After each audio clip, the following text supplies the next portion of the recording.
आपदामपहर्तारं दातारं सर्वसंपदां लोकाभिरामं श्रीरामं भूयो भूयो नमाम्यहम्। भारत मातेच्या भूमीच्या अत्यंत पवित्र स्थानाचं पूजन कुठेही करायला मला खूप आवडतं, पण आज या अंबरनाथच्या भूमिपूजनामध्ये सहभागी होऊन मला पराकोटीचा आनंद झाला।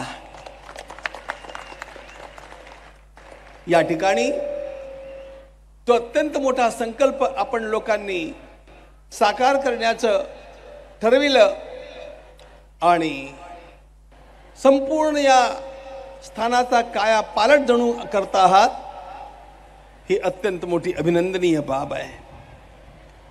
आजादी का अमृत महोत्सव चल रहा है। स्वातंत्र्याच्या अमृत कालामध्ये खरोखर आपण बघतो की आपला देश एखाद्या सापानं कात टाकावी, साप जेव्हा कातेमध्ये अडकलेला असतो त्याला हालचाल करता येत नाही, तो दिंगमूळ झालेला असतो, पण जेव्हा तो कात सोडतो आणि बाहेर निघतो तेव्हा तो चपळाईनं आपली कामं करू लागतो। मला असं वाटतंय या देशानं गेल्या 10 वर्षामध्ये आपली कात टाकली आहे आणि आता हा देश उभा राहतोय।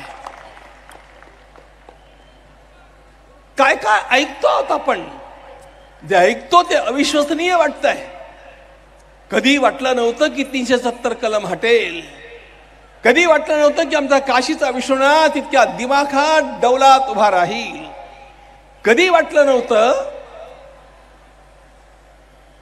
की उज्जैनचा महाकाल आणि उज्जैनची वेधशाळा एक नवीन रूप घेईल, कधीही वाटलं नव्हतं की एखादा प्रधानमंत्री समुद्राच्या तळाशी जाऊन द्वारकेचं दर्शन घेईल आणि त्या द्वारकेचं दर्शन आपणाला घडवेल, आणि कधीही वाटलं नव्हतं पिढ्यांच्या मध्ये की आपणाला भगवान श्री रामललाला आपल्या स्थानावरती विराजमान झालेलं आपल्या डोळ्यांनी बघता येईल। हे सगळं आपण बघतो आहोत। याचा अर्थ हा आहे की या देशानं आता उभारी घेतलेली आहे। निश्चित रूप से मित्रों, अपना देश बदल रहा है और बदलने वाला देश और भी अधिक बदलने वाला है। अयोध्या तो केवल झांकी है। तुमच्या मनात काय आलं ते मला नाही सांगायचंय। अयोध्या तो केवल झांकी है, हमारा पीओके बाकी है, वहां तक हम लोगों को चलना है। अटके पार झेंडे फडकवणाऱ्या मराठ्यांचे आपण वंशज आहोत। छत्रपती शिवाजी महाराजांच्या पासून प्रेरणा घेऊन निघालेले आपण लोक आहोत, आणि त्यामुळे आता थांबणं नाही, आता सातत्यानं चालत राहणं आहे। आणि या चालत राहण्यामध्ये सर्वात महत्वाची गोष्ट ही आहे की विकास के साथ विरासत, ही घोषणा सर्वात महत्वाची आहे। केवळ विकास विकास विकास म्हणून चालत नाही, विकासाच्या सोबत आपल्या संस्कृतीला महत्त्व दिलं पाहिजे, आणि संस्कृतीला कसं महत्त्व द्यावं हे लोकांना जाणवून देणारे पंतप्रधान ज्याप्रमाणे दिल्लीत बसलेले आहेत त्याप्रमाणे तशाच प्रकारचे आमचे माननीय मुख्यमंत्री मुंबईमध्ये विराजमान झालेले आहेत। या सर्व लोकांनी जणू चंग बांधलाय। कसला चंग बांधलाय? या सर्व लोकांनी चंग बांधलाय छत्रपती शिवाजी महाराजांची स्वप्न साकार करण्याचा चंग बांधलाय। छत्रपती शिवाजी महाराजांच्या राज्याभिषेकाचा हा 350वा वाढदिवस यंदा येणार आहे, लक्षात ठेवा। 350 वर्ष पूर्ण होत आहेत छत्रपतींच्या राज्यारोहणाच्या प्रसंगाला, आणि म्हणून मला असं वाटतं छत्रपतींची सगळीच्या सगळी स्वप्न आता साकार होणार आहेत।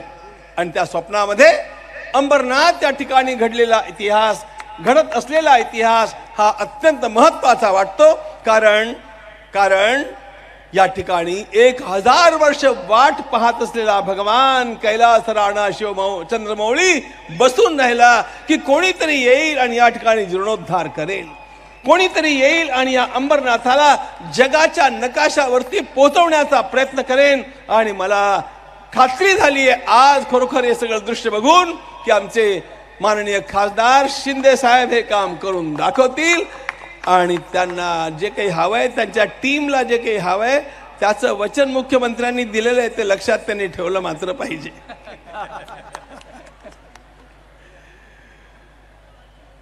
काय सुंदर बोलले तत्ता माननीय मुख्यमंत्री साहेब. सामर्थ्य आहे चळवळीचे, सामर्थ्य आहे चळवळीचे, जो जो करील तयाचे, परंतु तेथे भगवंताचे अधिष्ठान पाहिजे. आणि नेमकं भगवंताचं अधिष्ठान आपल्या कार्याला कसं द्यावं हे पंतप्रधानांनी दाखवलं.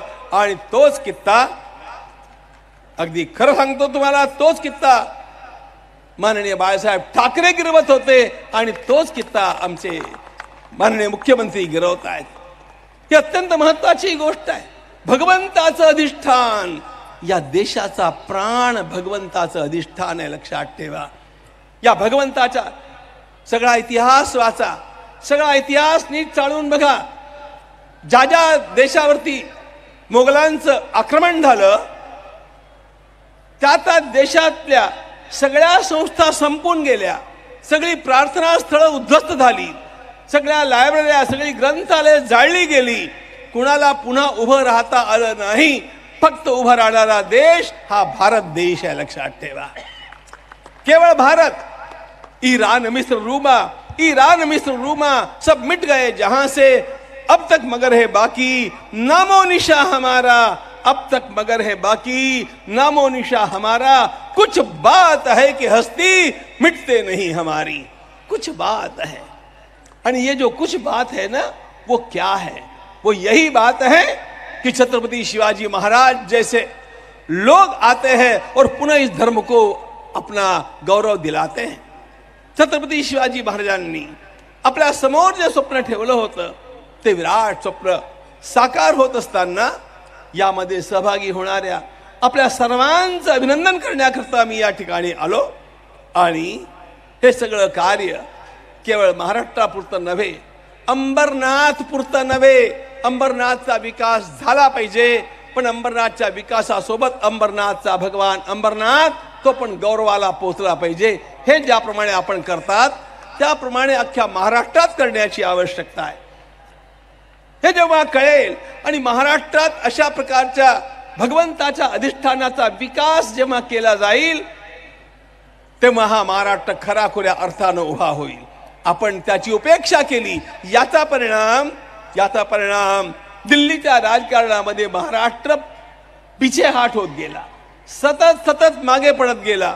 जर पुन्हा त्याला उभारी द्यायची असेल तर मित्रांनो, आपण पुन्हा ही धर्मशक्ती विकास शक्तीच्या सोबत उभी करा. आणि ही आशा तुमच्याकडनं आहे आणि ही आशा केवळ महाराष्ट्राकडनं आहे. कारण महाराष्ट्र हा या देशाचा नायक राहिलेला आहे. केवळ महाराष्ट्रातल्या शासकांना संपूर्ण भारताचा विचार आला. इंग्रजांनी हे लिहून ठेवलेलं आहे. देशामध्ये सर्व ठिकाणी शासक झाले, ते त्यांच्या प्रांतापुरता विचार करत होते, त्यांच्या प्रदेशापुरता विचार करत होते. अखिल भारताचा विचार करणारा एकमात्र प्रदेश केवळ महाराष्ट्र आहे, लक्षात ठेवा. आणि म्हणून या महाराष्ट्राची ही चेतना जागृत झाली पाहिजे. महाराष्ट्र मेला तरी राष्ट्र मेले, महाराष्ट्र मेला तरी राष्ट्र मेले. मराठ्या विना राष्ट्र गाडा न चाले, खरा वीर वैरी पराधीनतेचा. महाराष्ट्र आधार या भारताचा, महाराष्ट्र आधार या भारताचा.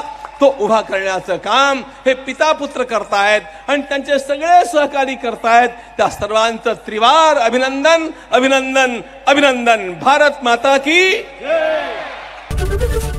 एबीपी माझा, उघडा डोळे बघा नीट.